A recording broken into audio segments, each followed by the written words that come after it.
டே 23 time management. இந்த உலகத்தில் இருக்கிற எல்லாருக்குமே சரி 24 ஹவர்ஸ் தான் இருக்குது.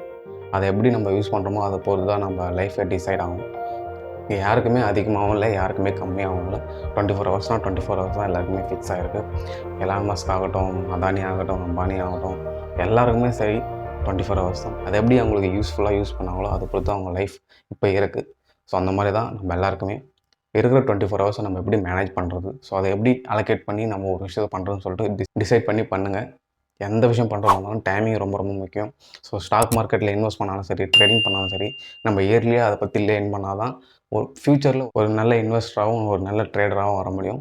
ஸோ நம்ம டைமை இன்வெஸ்ட் பண்ணாமல் ஏதோ ஒரு 2 வீடியோ 3 வீடியோ பார்த்துட்டு, இல்லை ஏதோ ஒரு கிளாஸ் போயிட்டு எடுத்து ஒரு 1 லேக் 2 லேக் அதை இன்வெஸ்ட் பண்ணிவிட்டு லாஸ் ஆச்சுன்னா, நீங்கள் எந்த அளவுக்கு அந்த விஷயத்தில் டைம் ஸ்பெண்ட் பண்ணுறீங்களோ அந்த அளவுக்கு அந்த விஷயத்தில் நீங்கள் எக்ஸ்பர்ட் ஆவீங்க.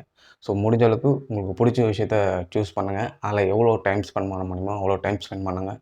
அது ஆட்டோமேட்டிக்காக உங்களுக்கு ஒரு நல்ல பொசிஷனுக்கு தூக்கி போய் வச்சிடும். டைம் மேனேஜ்மெண்ட் நம்மள நிறைய பேர் பண்ணுறதே கிடையாது. ஸோ ஒரு விஷயத்த எடுத்தோம்னா இந்த டைம்குள்ளே தான் முடிப்பேன். லைக் நான் ஒர்க் அவுட் பண்ணுறேன்னா ஒரு 1/2 அன் ஹவர் ஒர்க் அவுட் பண்ணால் போதும், இல்லை 20 மினிட்ஸ் ஒர்க் அவுட் பண்ணால் போதும். ஸோ அதுக்குன்னு டைம் ஃபிக்ஸ் பண்ணி பண்ண சொல்ல அது வந்து ஒரு எஃபெக்டிவாக இருக்கும். நம்ம தாட் வந்து டிஸ்ட்ராக்ட் ஆகாது. ஸோ இங்கே போகணும் அங்கே போகணும்னு சொல்லிட்டு அதுமாதிரி மெடிடேட் பண்ணுறேன்னா ஒரு 5 மினிட்ஸ் பண்ணால் போதும். புக் ரீட் பண்ணுறேன்னா அது ஒரு 20 மினிட்ஸ், வாக்கிங் போகிறேன்னா அது ஒரு 20 to 30 மினிட்ஸ். ஸோ அந்த மாதிரி டைம் ஃபிக்ஸ் பண்ணிக்கங்க, டைம் பிளாக் பண்ணிக்கங்க. இந்த டைம்குள்ளே நம்ம முடிக்கணும்னு சொல்லிட்டு ஃபிக்ஸ் பண்ணுறோன்னா நம்ம மைண்ட் செட் நமக்கு சொல்லும் இந்த டைம்குள்ளே தான் முடிக்கணும்னு சொல்லிட்டு. அந்த மாதிரி வேறு தாட்டு நம்மளுக்கு வராது. நம்மளோட ஃபுல் எஃபர்ட் அதில் போடும். அந்த மாதிரி நம்மளோட கவனம் வந்து சிதறாது. ஸோ அந்த விஷயத்தில் முடிக்கணும்.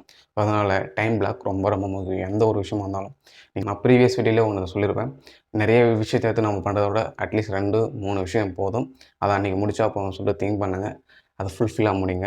ஏன்னா அப்போ தான் உங்கள் மைண்ட் செட்டும் சரி, நீங்கள் ஒரு விஷயத்தை எடுத்தீங்க, கம்ப்ளீட் பண்ணிட்டீங்க, அது ஒரு ஹோப்பு கொடுக்கும், அது ஒரு பிலீவை கொடுக்கும் உங்கள் மேலே. உங்களுக்கு நிறைய பண்ணணும்னு சொல்லிட்டு அதில் ஒரு கை, இதில் ஒரு கை, இன்னொன்றுத்தில் ஒரு கை வச்சுட்டு ஸோ அது எதுவுமே முடிக்காமல் நம்மளுக்கே தெரியாமல் நம்ம ட்ரெயின் ஆகிடும். ஸோ 2 அல்லது 3 விஷயத்தை எடுத்துங்க, அதை ஃபுல்ஃபில் பண்ணுற மாதிரி பார்த்துங்க. இப்போ நிறைய விஷயத்துக்கு வந்து பார்த்தீங்கன்னா டைம் பிளாக் தான் யூஸ் பண்ணுறேன். அது நல்லா இருக்குது. என்னோடய மைண்ட் வந்து பார்த்தீங்கன்னா அந்த விஷயத்தில் மட்டும் தான் ஃபோக்கஸாக இருக்குது. ஸோ அதனால் நான் வந்து டைம் பிளாக் அதிகமாக யூஸ் பண்ண ஆரம்பிச்சிட்டேன் இப்போ.